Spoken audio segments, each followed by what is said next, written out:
All right. Good morning, everyone. Today is episode 2 of season 4. I think I got it right this time of Life After Ball. And we got Paige with us. Hi, how are you? So, how you doing?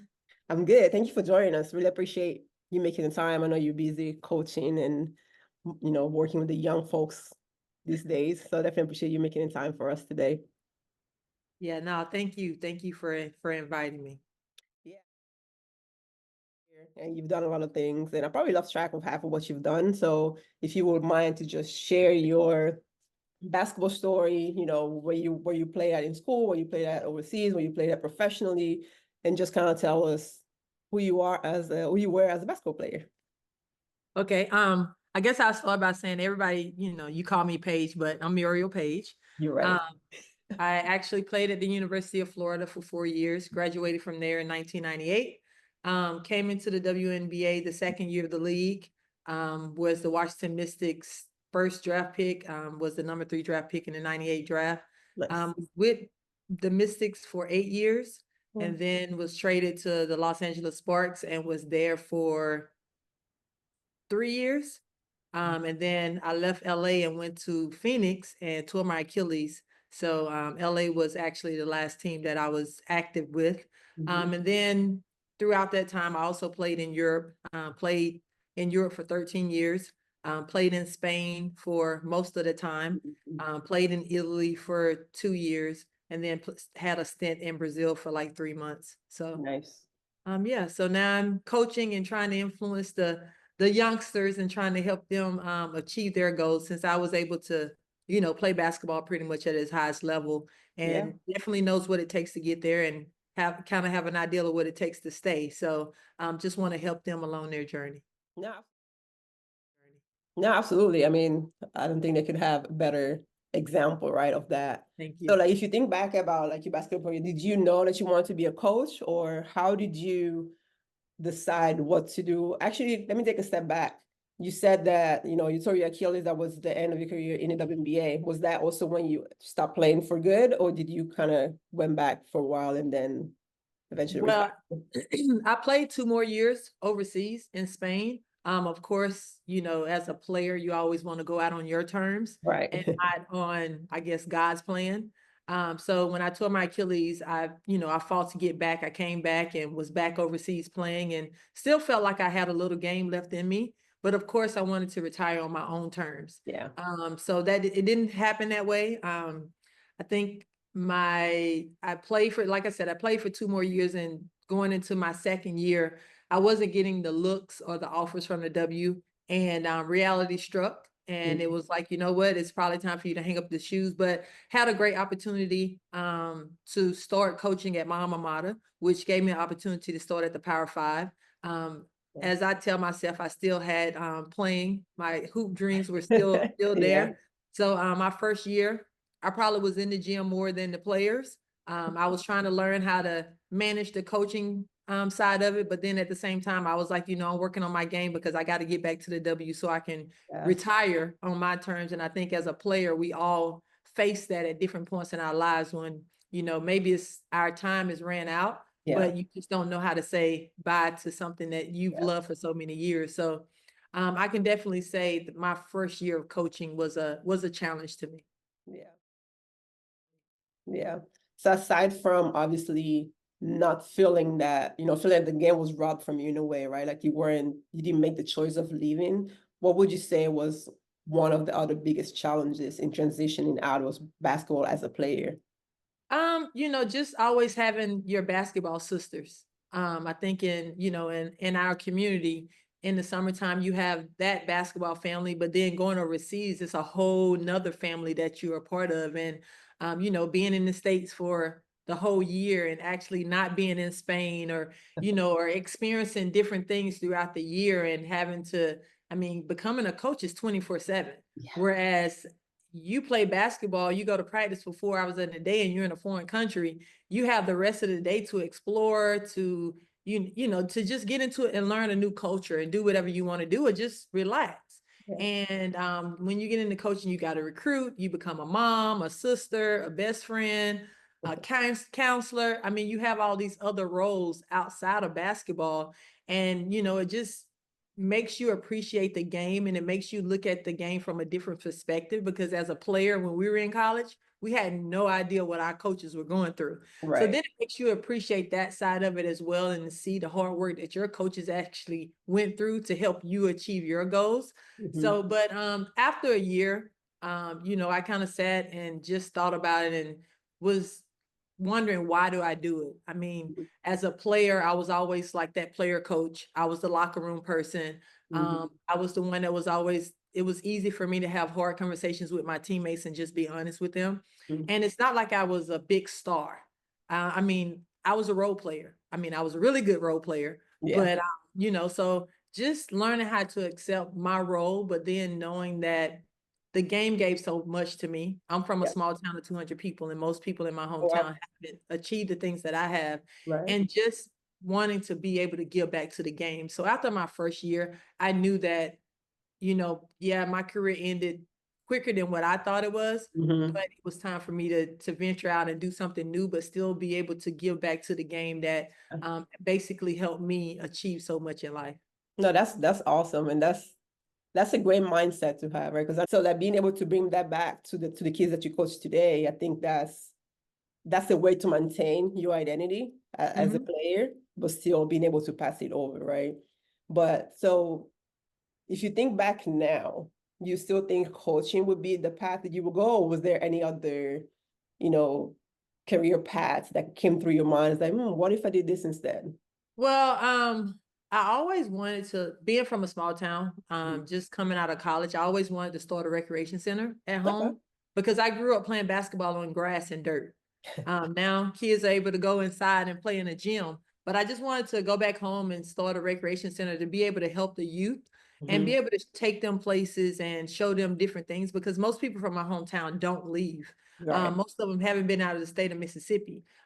With my career, my family, close family, have been able to travel with me and see different parts of the world and Yeah. give them dreams that I didn't have when I was growing up. So that was my plan, was to go back and help my career. So I think eventually I would have ended up being a coach, Yeah. because at the core, I want to help people. Yeah. And coaching, I'm helping the youth. I'm helping the young ladies who are coming to college.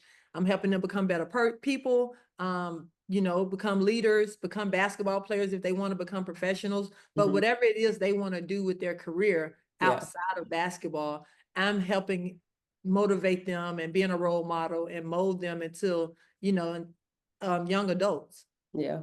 No, that's great. And I think that's something that we probably didn't have, right? At least from the perspective of start to think about what to do after basketball, right? We were coached, we were mentored, but it was everything in the space of the basketball court. This is how you become a great player. But I don't feel like I was ever told, okay, but think about what you want to do afterwards, like, or like teaching me how to think about what other skills I have outside of basketball. Have you had that experience, or is I that something you're actually, doing now? I can actually say I had that experience in college. Being from where I came from, 200 people, um, my coaches that recruited me knew, like, the people I had around me, basically where I came from. So they knew that I needed someone to show me that there was more to Mm, life. And I knew I didn't want to go back to, and I love where I'm from, but I knew I didn't want to go back to Mississippi, a town of right. 200 people. I wanted to explore. So they made sure that they introduced me to a lot of different things in college that I probably wouldn't have experienced, Yeah. and was just like always pushing me. I can remember I had one semester left and I went to the draft. So that summer I went to Washington and played. And the next step, everybody was going overseas. And Hmm. I came back and I called my college coaches, because we had a great relationship. And I was like, hey, my internship can wait. I can go overseas and make X amount of dollars. And the first thing they told to me was that dollar, it's gonna be there for you at the end of the semester, but I'll see you in the fall and you're gonna get this degree. That's Because great. that was what they promised my mom, was that I was gonna get my degree. And now that I Mhm. look back on it, I'm like, that's the best decision that someone else made for me. But I always say that I made for myself. But I thank them to this day, and they're still a big part of my life and what I do. whenever I achieve something or have to make life decisions, they're my head coach and my assistant coach, where they're my first two calls outside of my very close circle. Right, But you know, I can say that my coaches actually had a lot to do with who I am today, and when it came to like making my decisions. That's awesome. And I mean, and I'm glad I asked that question, right? Because we all have different stories, we all different experiences. I think most of the folks that I spoke to, they had great relationship with their coaches and they had great coaches. I mean, I'm so glad I played for Coach Moki, right? Like, she's a crazy lady, but she really pushed me to become the player that I became.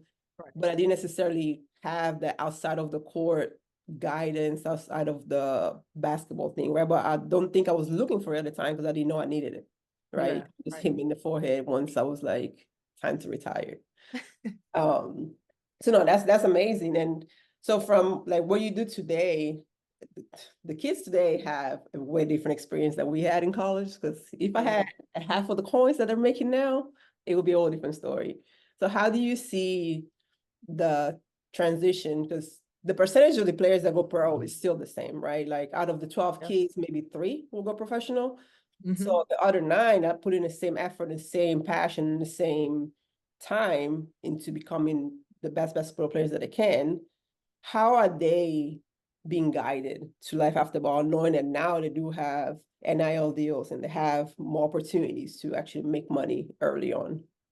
When I'm recruiting kids, if they're talking about just NIL, then I try and see what's their other motivation, because of course I'm happy that players are getting paid. That is, I mean, that's amazing that players are allowed to, you know, get rewarded for what they do on the court. But at the same time, you have to keep the main goal, because I think a lot of players, because you have 1 or 2 superstars that are going to go to pro, and then the other ones, you're going to have to figure it out. Yeah. And so I always tell kids, it's false. It's a false sense of reality, because you're making five figures right now.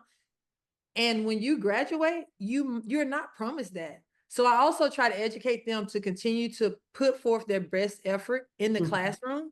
But then at the same time, I talk to them about, you know, financially investing money. I have a very good friend of mine, and you know, Nakia Lawson. I try to encourage them to reach out to people and ask them, you know, educate me on investing my money. Don't spend it all. You have so much cash coming through your hands.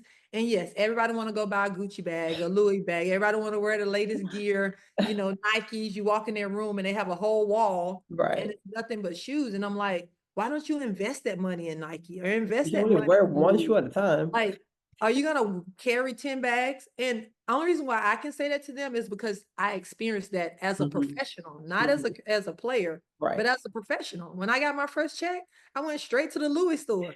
If you walk in my closet now, I probably have 1 Louis bag, because after buying all those bags, I realized that it means nothing to me. It's just material. And I started giving it away, and people are like, "You're giving this away?" And I'm like, I can't. What am I going to do? Sleep in this bag? Right.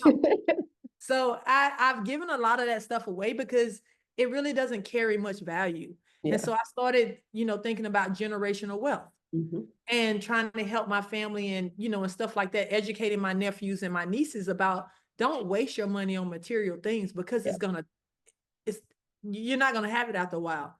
I bought my first car like 4 years ago, and everybody's like, "Oh, you bought a nice car." And I'm like, I've been a professional for like over 20 years, and this is the first car I bought for myself. So yeah, it's gonna be a really nice car because I budgeted for it. Right. So just trying to talk to the players and give them like my life experiences, because sadly to say, my first 2 years in the league, there were a lot of amazing women that pretty much paved the way for us and had awesome careers. But one of the things a lot of them were missing were their college degrees. Yeah. And they did not have an identity outside of basketball. And just being a part of that and seeing these amazing women who had so much to offer kind of doubt themselves made me realize that me having my college degree is something I can always fall back on. Yeah. Playing basketball was a blessing. It's just something that came natural to me. Right. But what I knew that I had more in me than just being a basketball player. To this day, when I talk to people, me being a basketball player is the last thing I tell them. Then when it come up in conversation, they're like, "You didn't tell me you did X, Y, Z." And I'm like, "But that's not important. what the most important thing is, how did I treat you as a person Right. and who I am as a person? Me being a basketball player, I didn't hit a game winner. Most people aren't going to remember that, but people do remember how you treat them Yep. and how How you you, do you know, yourself. you interact with them. So that's what I try to tell our players. Like, yeah, you can be the best player on the team and you can do all these amazing things and you can make all this money, but what are you doing with your money? And how are you treating people? So just trying to be, just trying to Yeah. be a mentor in that way. No, that's awesome. I mean, when I started Global Life, one of the statistics that really caught my attention was that 78% of professional athletes go bankrupt 2 years after their career. And we're talking about NFL and NBA, like making $1 million athlete, right? And it's because of what you said, right? Like you don't save, you don't think about the future. Now you're no longer playing, but you're still spending like you when you were, and Mhm. that goes away fast, right? So that was part of what Global Life came to life for, right? Like once I transitioned and I got done playing, I was lost. I just had no idea what was going to happen. I knew I didn't want to be a coach. I knew I just didn't have that in me, right? So I was like, I don't mind doing one-on-ones, mentoring. I still want to help athletes figure life after ball, but I know coaching is not for me. And this is my way to be able to give back to the sports. Well, I mean, obviously it's not just for basketball players, right? It's for all athletes. But just as an athlete in general, we all have the same mindset, the same Mhm. the same passion for the sports that we put our lives into. And career counseling, resume building, and financial advice is some of the resources that we're trying to offer, aside from, of course, trying to figure out your path, like trying to learn who you are and what your passion is and what jobs you can go into after. And that's why I like talking like to people like you, because we all have different paths and we only get where we are today in our different ways. And it just kind of helps me see that it's something that we all go through, whichever way of fashion, we all go through it. But at the same time, some of us are more resilient than others, and some of us might need more help to get Yeah. there, right? And we're too prideful. Like a lot of us are too prideful to ask for that help. And that's the biggest issue that I found with athletes. We don't know how to ask for help. And so hopefully Global Life will become that help that you don't need to ask for. You just open your phone and do your thing and, get your life together. But yeah, I think I mean, I think what you're doing is amazing as far as like, yes, you're a coach, but you're being more than a coach to these kids and they need that. Well, some of my players still contact me after, I've been coaching now this is my 15th year. Oh, So wow. from, I can say from the day that I started coaching, I still have players that call me to invite me to their weddings, or if they're working on a contract to go overseas, or if they're just in the city that I'm in, they want to come and have lunch, or they'll come and I still work them out. So, and then Yeah. I try to keep up with the ones that are playing overseas and watch their games every now and then. But I feel like I'm in like doing my purpose. This is Yeah. what it was meant for me to be in after basketball. Because I was always like that player coach also on the floor. So people tend to like to talk to me for some Yeah. reason. You're But you're likable. You're nice to talk to. I can vouch for that. so, but just trying to give people that ear, because I know it means a lot to have somebody Yeah. that that no matter what, they're going to be in your corner. But at the same time, when when they're honest with you, it's coming from the right place and Right. not somewhere of anger or hate, that they're really trying to help you. Yeah. And that's fine that you said that, because my next question was going to be like, if you were to look back at where you are today, what would you consider your biggest accomplishment? And I feel like what you just said kind of aligns with that, but I'll let you answer the question. Yeah, I mean, my biggest accomplishment, I mean, every day I sit and I'm like just thankful that, I'm in the position that I'm in, because I get to watch young women grow up to be adults and change the world. I mean, I've been at a school where I was coaching a young lady who wanted to be a neurosurgeon. And when we were in school, we were told there's no way you can major into the medical field. But being able to coach under someone that encouraged that, and Yeah. seeing that young lady time management and didn't give up, and she's still working towards it today. I got a phone call maybe 2 or 3 years ago where a player that I coached at the University of Florida, she finally got her white jacket. Oh, She wow. never gave up. Six or 7 years later, she Yeah. finally got it. But she played basketball at the highest level.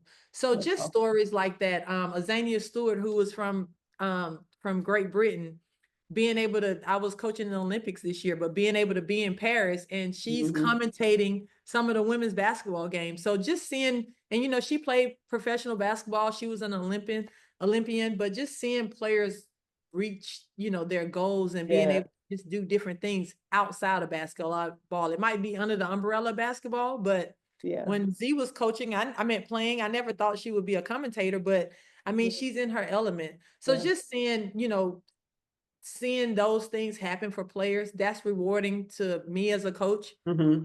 I know my old coaches, I actually had an opportunity to work on the same staff with Joy Williams, who was a big part of my life at the University of Florida. We coached together at Mississippi State. And just being there under her and seeing some of the things our players were doing at state, I would go to her sometimes and be like, was I like this when I was in college? And she would be like, yes, you were worse. And I'm like, really, me?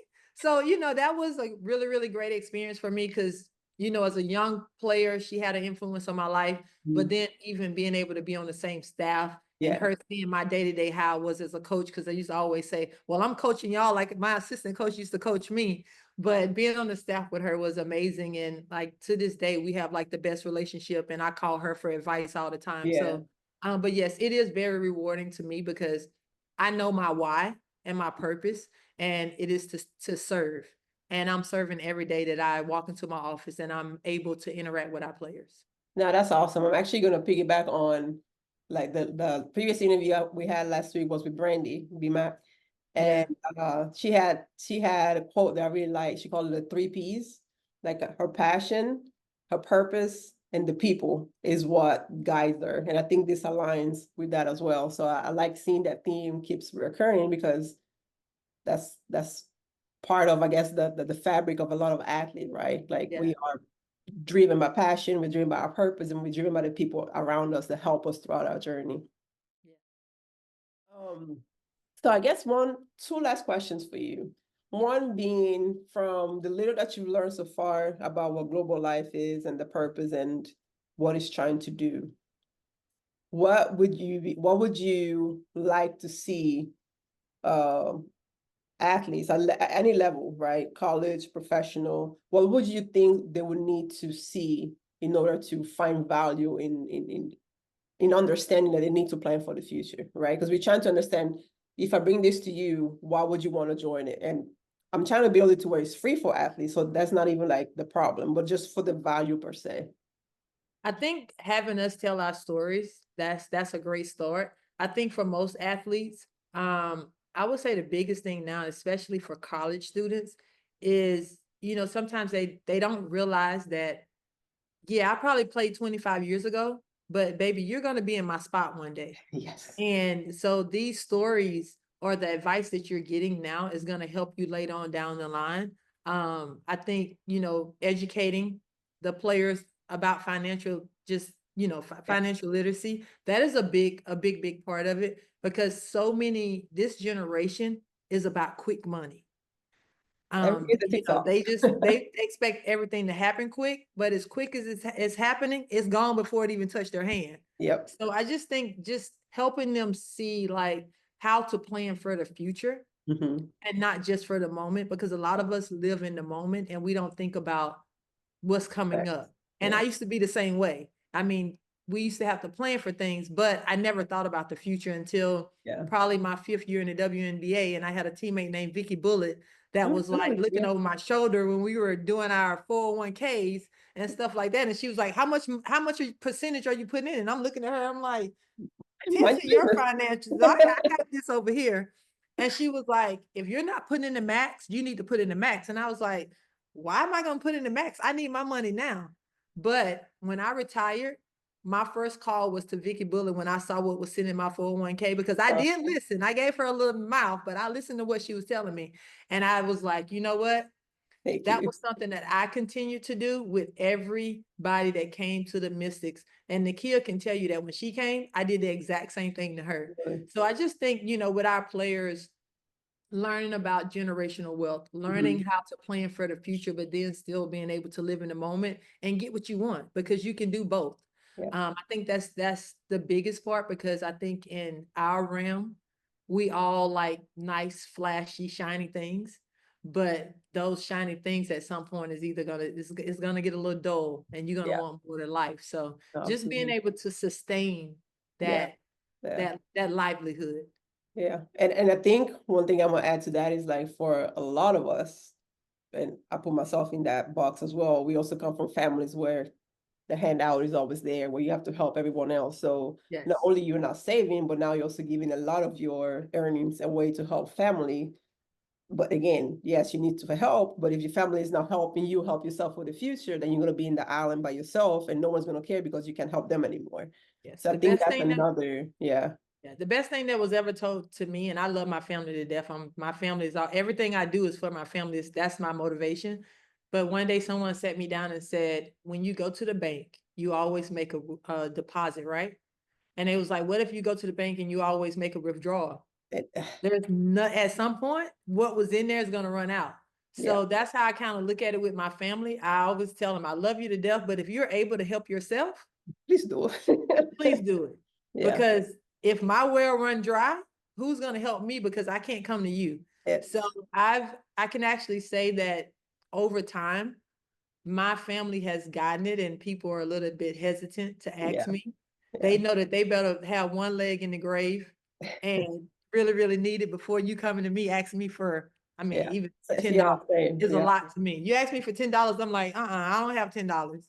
Like, but no, just learning how to always be there for them, but know that you can't always be a yeah. withdrawal. Yeah, definitely learning how to say no was the biggest challenge for me in that space. And then, my family's from Nigeria, so that's a whole different level of Mhm. requirements. Like the African mentality is adds to it. So like, yeah, what you just said, like you can't fill a cup with an empty cup, right? So Right. I had to figure out a way to make that clear. Yeah. So my last question, I think you kind of touched on it already, is like advice for athletes as far as obviously like your story in itself is like the advice. But if you had to pick one thing that, athletes at professional coming to retirement or athlete that are, still in school and thinking about what's next, what would that be? It would be always plan for the future. Enjoy the moment, enjoy being in the space, being a professional athlete, but know that at some point that's going to come to an end, and learn, do more, be more than just an athlete, because we have so much more to give, and explore those avenues while you're being the best athlete you can. Awesome. Thank you so much for your time today. Really appreciate it. Hopefully someone gets something out of this conversation. And I definitely got a lot out of it. And I'm going to pour it into Global Life and what we're doing. And I have a lot of things going on right now that I'm hoping will be able to help players soon. So everyone that's contributed to the interviews, etc., I'm definitely going to keep you in the loop, let you know how your schools can benefit from it and all the great stuff that I'm trying to work on. So Okay, thank yeah, you. definitely. And we'll see you next time with the next guest. Thank you.